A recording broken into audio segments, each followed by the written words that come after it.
How's it going? Hope everybody's having a great Tuesday night. So I'm gonna, I guess, come out of the pocket here a little bit for a minute, and I guess bring a little God into this too. Um,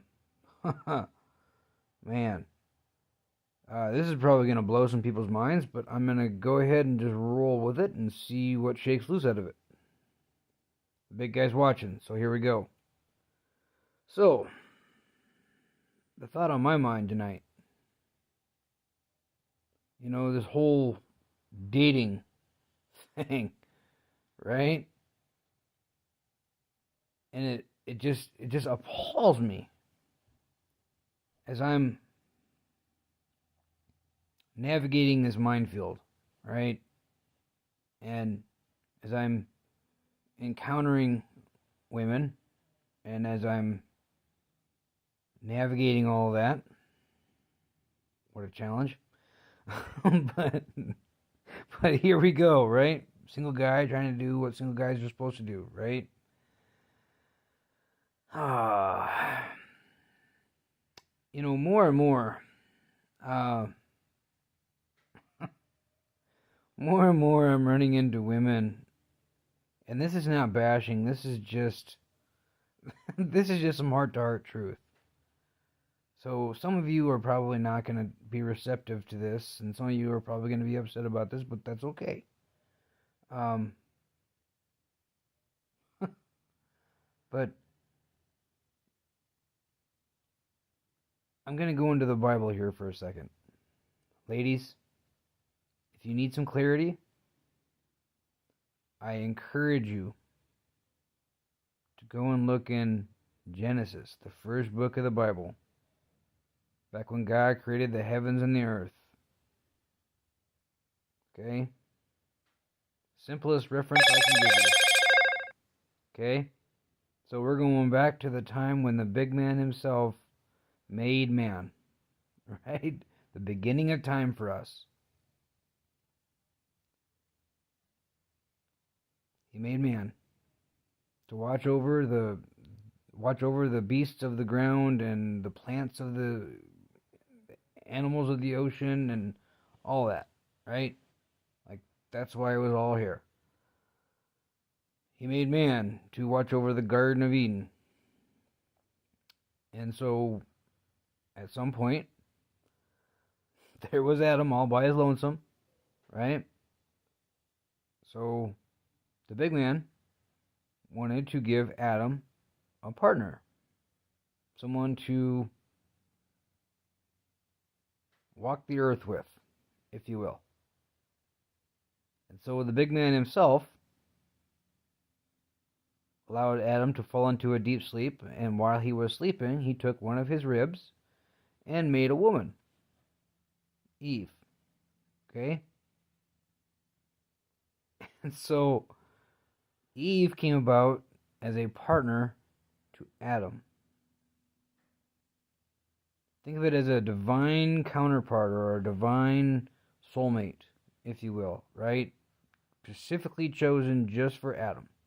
Because obviously, if it wasn't for Adam and Eve, the rest of us wouldn't have come to be. On some crazy way of thinking about things, right? Because we're all brothers and sisters in Christ. Okay? We're all children of God.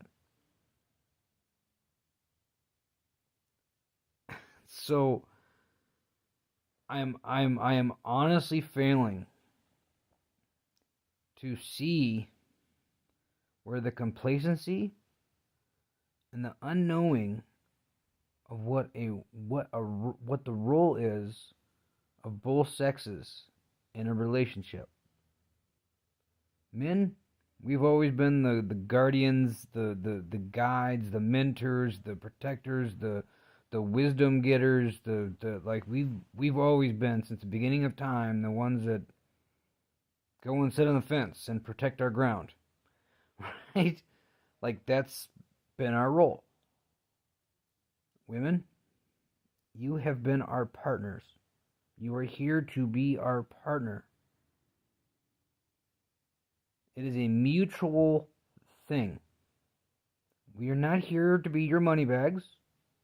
We are not here to be the person who takes care of you. We are your partner. As it says in the good book.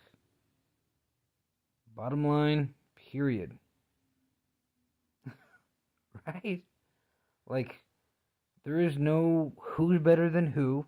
There is no who does more, who makes more, who gets more, or any of that. That is not the way of faith. So if you are actually a faithful person and you know the boundaries of God, you would know that they are limitless. But if you are not going to be in the ways of the faith, you will never understand the basics of life.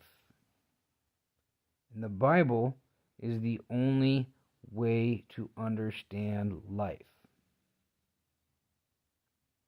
We as people are here to be each other's partners.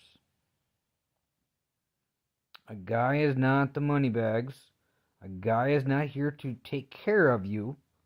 A guy is here to support you as you support them. So, in other words, you give what you get, right? If you're not going to give unconditionally, you can't expect to be given unconditionally. So if you're only doing it half speed, you can expect to get half speed in return. Because you give what you get, or you get what you give. That's just basic understanding of what it's saying in Genesis in the Bible. God created the heavens and the earth. Women were given to men as a partner, not as competition, not as anything else. You were given to us as a partner, someone to walk the earth with.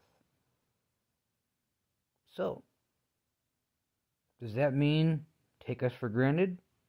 Does that mean push us to the side? Does that mean if we don't make $1 million a year that we're not worthy of your time? Does that mean if we don't have a $300,000 house or a $500,000 car that we're not worthy of your time? No.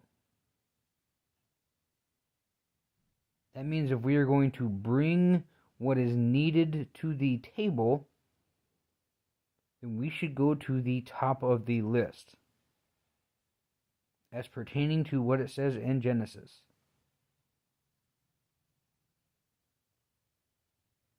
So, what I'm saying is if we understand the basics, and if we go back to when things actually started and why they started, we will understand the basics to this concept of what it means to actually be in a relationship.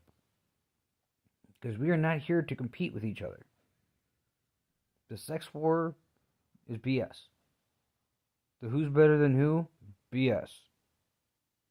What matters is what do you bring to the table to complement each other so that way each other is as successful as the other. So support, encouragement, wisdom, strength, courage, like being someone's other half. So if someone's having a bad time, you move to counter the situation. Support, encouragement, wisdom, strength. It's really that simple. But that's enough for me tonight. You all have a good night. Love you all. Peace.